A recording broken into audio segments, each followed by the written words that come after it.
Fala equipe, aqui quem fala é o professor Daniel Abi e hoje falaremos sobre regras no tatame.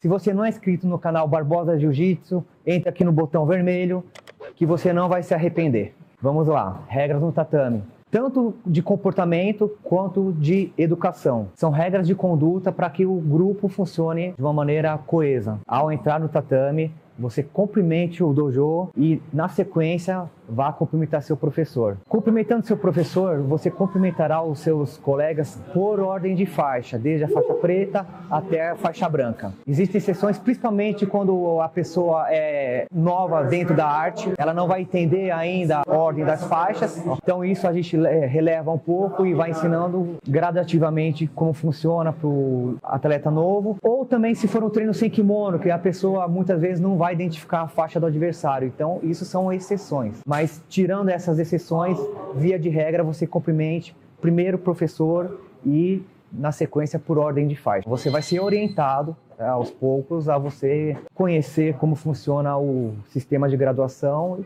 e aí fica mais fácil você entrar nessa primeira regra e importantíssima, tá? Porque além de ser uma regra, é uma forma de você mostrar educação, tanto dentro da academia quanto fora. Caso você chegue atrasado, você aguarde a autorização do professor para entrar. Você não pode entrar e já sair treinando. O professor autorizando a sua entrada, você entra ou cumprimente, se possível, cumprimente o grupo. Caso o grupo já estiver praticando uma dinâmica, você aguarde a dinâmica e assim que possível você cumprimente os seus colegas de treino. O atraso é exceção. A gente não tem tanto controle sobre o atraso. Higiene é fundamental. Obrigatório você vir com o kimono limpo, com as unhas cortadas, com a higienização em dia, né? Você não pode vir parecendo um gambazinho na equipe. Você atrapalha a higiene do tatame, você atrapalha a higiene do kimono do adversário. E isso é um agente de proliferação de bactérias enorme. Isso é muito perigoso. Quando você vem com um kimono mal cuidado, ou outro detalhe também importante, que uma coisa puxa a outra, ou quando você transita na academia descalço, você traz agentes patológicos para dentro do tatame. E isso pode gerar graves infecções de pele, graves infecções sanguíneas. Então é muito importante você manter a higienização do kimono sempre limpo. No meu caso, faço um treino, coloco o meu kimono para lavar. Não piso de forma nenhuma fora do tatame sem o chinelo, principalmente na hora de ir ao banheiro. Você não pode ir ao banheiro descalço. Imagina, você vai no banheiro, você usa o mictório ou a privada e volta descalço. O que você traz de agentes patológicos para dentro do tatame? Isso não é uma questão de estética, não. Isso é questão de saúde, uma saúde do grupo no geral. Então, cumpra essa regra. Os agentes patológicos, somente essas infecções de pele, ela vai partir sempre de algum agente externo. A gente tem vários casos de atletas, inclusive o nosso sensei foi fazer uma competição, se eu não me engano, pré-olímpica, e ele teve uma infecção, ok? E ele participou, ele pôde participar dessa competição. Ele participou, mas não desempenha porque o corpo já está acometido por uma infecção e a pessoa não rende de fato. Às vezes tem que entrar com antibiótico. Se você não tem esse cuidado pré-treino, tá, de higiene, tanto de kimono quanto de conduta, de andamento dentro da equipe. Outro detalhe importantíssimo, isso não parte só da falta de higiene do kimono do adversário ou do andamento sem chinelo do praticante dentro da academia, indo ao banheiro ou não. Também parte da higiene pessoal da pessoa. Se você acabou de fazer um treino, obrigatoriamente você precisa tomar um banho. Você não pode fazer um treino e esperar 2, 3 horas para fazer um outro treino sem tomar um banho.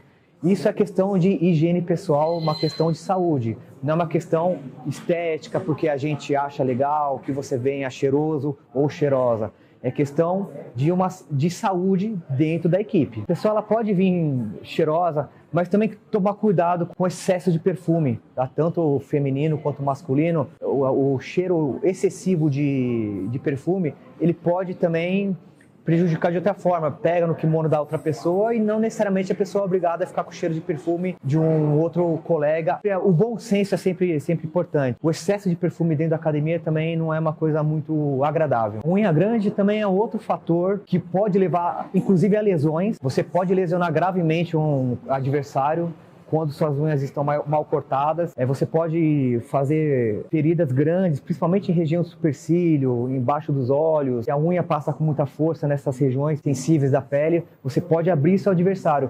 Eu conheço casos de pessoas que tiveram que tomar ponto por causa de unha. Pessoal, muita atenção a esses detalhes, tá? Unha sempre cortada para que você evite lesão no adversário. Aqui, na verdade, tem o cortador de unha coletivo. Para quem chega com essa unha de urso, a gente orienta ele cortar a unha com o cortador que a gente cede, sem constrangimento. Entretanto, um cortador de unha sendo dividido no grupo também não é o ideal. Você tem que ter o seu. Imagina, você não sabe quem usou, se a pessoa já vem de uma doença, de uma micose de unha, você vai passar ou vai pegar essa micose. Particularmente, eu sou um professor mais maleável, eu não mandaria para casa, eu deixaria ele cortar a unha. Agora, eu falo por mim, cada professor tem uma conduta, apesar de a gente tentar seguir um padrão. Piolho, a gente não teve aqui ainda caso de piolho. Se tivermos um caso de piolho, nesse caso, você voltará para casa. Quando você vê dois, três coçando a cabeça, a gente viu que deu ruim. Aí vai ter que descobrir quem que foi o piolento aqui da equipe. Mas o piolho, esquece, não tivemos esse caso. Um detalhe importantíssimo durante a aula, durante a explicação do professor, enquanto o professor estiver explicando,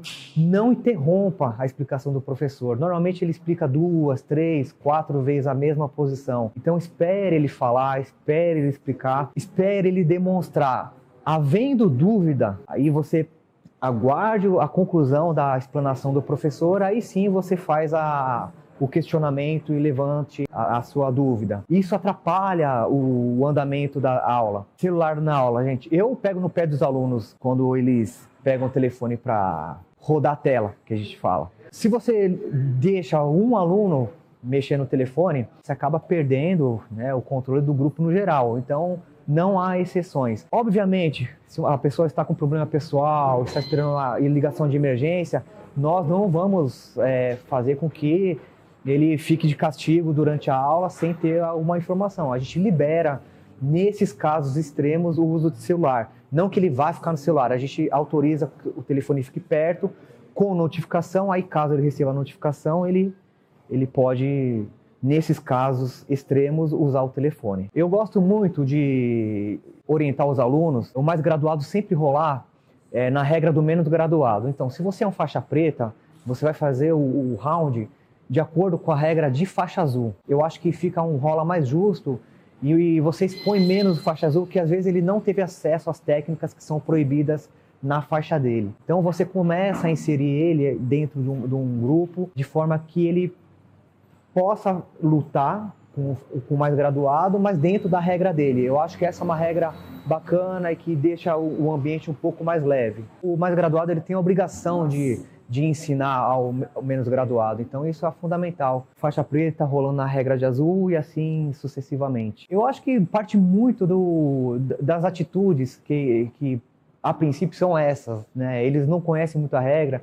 então por eles fugirem dessas regras, acaba tendo bullying em cima disso. Aí conforme eles vão adquirindo esse tipo de conduta, né, de comportamento dentro do tatame, eles vão saindo um pouco dessa área, eu não diria de bullying, mas de zoeira que a gente faz. A gente faz uma zoeira a mais com faixa branca, mas isso faz parte, mas sem extrapolar, sem faltar com respeito. Todas as faixas, inclusive faixa preta que apanha do branca também, isso acontece muito.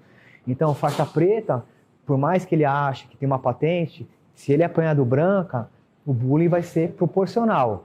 Então, não existe ninguém é unanimidade. Então, cada um respeita a faixa do seu colega, que você vai ser mais feliz dentro do esporte. Tem um detalhe importante sobre os rounds também que eu gosto de falar. A gente usa uma regra, principalmente em treinos mais cheios, rola de menos graduado sempre cederá espaço pro rola do mais graduado. Muitas pessoas não gostam muito dessa regra. Mas por que só ele é mais graduado?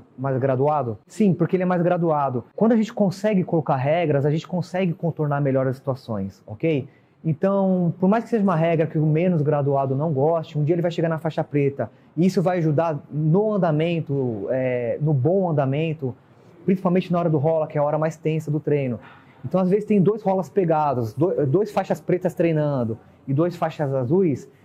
Nesse caso, os 2 faixas azuis saem para continuar a rola de faixas pretas, né? E isso faz parte da hierarquia. A gente não pode esquecer que o esporte, ele exige essa hierarquia. Então, vamos respeitar do mais graduado para o menos graduado. Isso é fair play. É lógico, nós como faixas pretas, nós temos que entender o que está acontecendo ao nosso redor.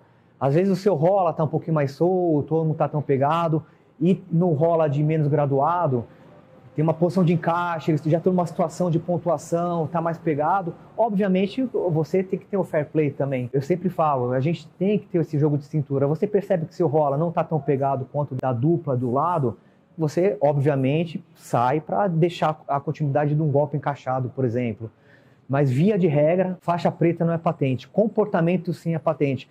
Tem muito faixa azul muito mais comportado do que faixa preta. Faixa preta não é patente. Comportamento, sim. Principalmente se você seguir esses que a gente está orientando vocês agora. Tenha um bom comportamento dentro do tatame, você vai ser um bom praticante e você vai ser um bom professor. Dentro do tatame não existe se é sexo masculino, sexo feminino. O rola, ele é feito de uma maneira profissional, tá? Dentro da regra do jiu-jitsu, então não tem segredo. Pode treinar duro, treinar normal. Tomar cuidado porque às vezes a gente escapa alguma palavra que não é a ideal. Existe a preocupação em relação ao assédio. Dentro desses 23 anos de que eu pratico jiu-jitsu, eu pouco escutei, e quando escutei não foi aqui dentro da equipe e nem nas equipes que eu dou aula. Então é um assunto aqui dentro pouquíssimo recorrente. Eu particularmente nunca tive uma reclamação em relação a isso. Mas se houver, primeiramente a aluna ou o aluno me comunique e a partir daí nós tomaremos as atitudes dentro da academia. E também existem atitudes legais em relação a isso. Caso você se sinta nessa situação, o primeiro passo é boletim de ocorrência. E a partir daí, vocês dão continuidade nessa situação, amparado, obviamente, por nós professores. Gente, é isso. Muito obrigado. Hoje falamos um pouco sobre as regras e comportamento dentro do tatame, dentro e fora do tatame, aliás, porque o que você faz aqui, você leva para fora. Espero que tenham gostado desse resumo. Se você gostou, dê um like, compartilhe. Barbosa Jiu-Jitsu e comenta aqui embaixo se esqueci de mais alguma regra. Muito obrigado e até a próxima semana. Na próxima vez, porque você está saindo do quadro. Do quadro. Do castigo. Dê seu like, Não. Entre aqui no... O que é vermelho? Botão. Se você não é inscrito... Ô, Pardal, pediram para eu passar um recado. Ah, tá. Acabamos de fazer. Pediram para eu passar um recado para você. Inédito, recado inédito, que é para você falar um pouco baixo, tá bom? Não, Brincadeira, não, mas eu nem vou falar agora. Diretora, ó, presta atenção nos rolas aqui atrás, tá bom? Se eu tomar 2 pontos aqui, a culpa é sua. Não, tudo bem. Só você dá um pulo, tá tudo certo. Não tô enxergando. E quem tá de frente é que cuida do rola de trás. Pô, não pode falar.